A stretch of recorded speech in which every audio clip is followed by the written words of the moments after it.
Yep, that's me. You're probably wondering, how did I get here? Well, let's start from the beginning.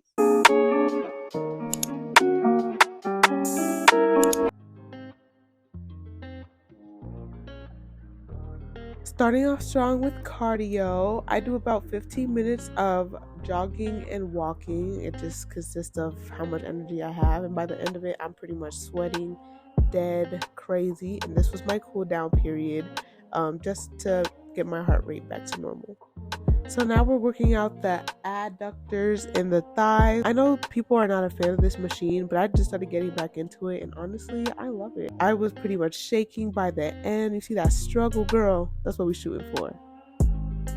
Next, we are getting into kettlebell swings. So you want to start with your feet about shoulder width apart, and the kettlebell starting right between your feet, and you're going to be doing a hip hinge motion.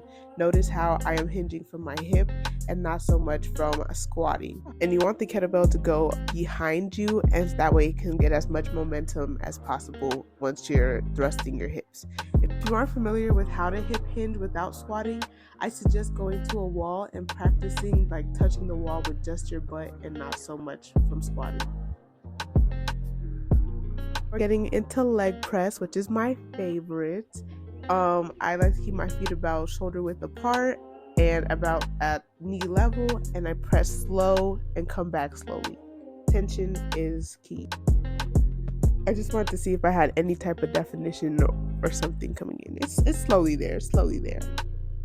Shout out to my brother for always giving me the princess treatment when I'm at the gym. He gets all my dumbbells for me. I appreciate him.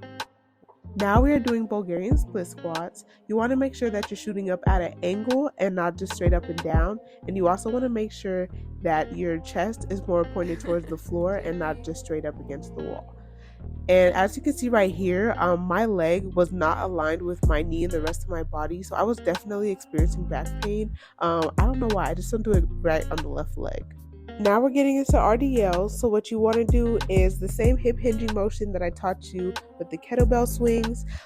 You will just be hinging at your hips to go lower and not, bending down to touch your toes. With a slight bend in the knee if you're trying to target your glutes.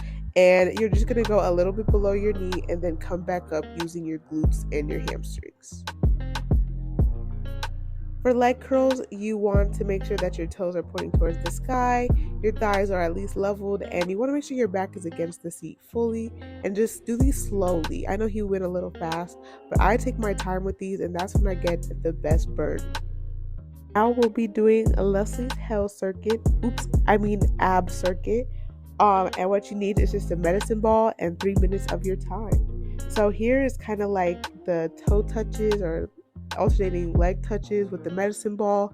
And you just do this as long as you can until you can't no more and you move on to the next exercise.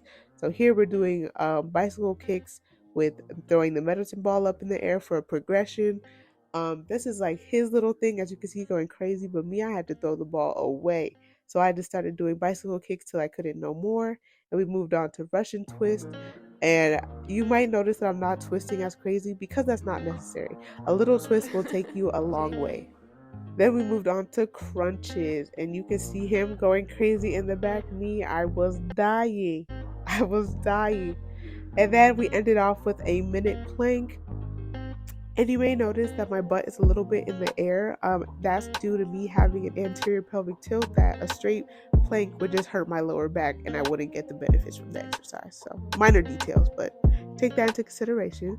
Anyway, now we're just doing our cool down. So make sure you are stretching yourself out at the end, girl. Static stretching to let the body rest, let the muscles know that it's time to relax. And of course, you want to increase mobility at this time while your muscles are warmed up. So yeah, and that is all for leg day workouts. All right, y'all. So I kind of got back from the gym like maybe an hour ago. And I just been doing some little errands around the house. I came back, drank a protein shake. It had like 60 grams of protein in it. I ate a strawberry salad with walnuts and stuff. I don't know if people like strawberry salad or fruits in their salad, but I am such a fiend for that. That's one of the best ways to eat a salad, in my opinion, especially when you have the right dressing. So that's kind of what I ate when I came home. Nothing special. I'm kind of not in the mood for anything else. So I think I'm good for the night. If not, I'll get a little outside popsicle as a dessert. But yeah, I am so tired. I don't know if y'all can see from my eyes, but it looks like I've been through it. Like, I'm ready to close my eyes and go to sleep. That's how I need to start feeling when I come home from the gym. And I will say, my older brother definitely does a good job of making me feel like I have left it all at the gym, because he be pushing me. I mess with that. And this is a pretty new regimen. It has some of the old stuff that I've been doing and some new stuff, and I kind of put more in like what I would do in my leg days, because again, he likes to push it all, and I'm just like, okay, let's do it. So today was very heavy, and I had a good time. Too good of a time. Now I'm ready to go shower and go to sleep. So that is all for today's video. If you liked it, like the video.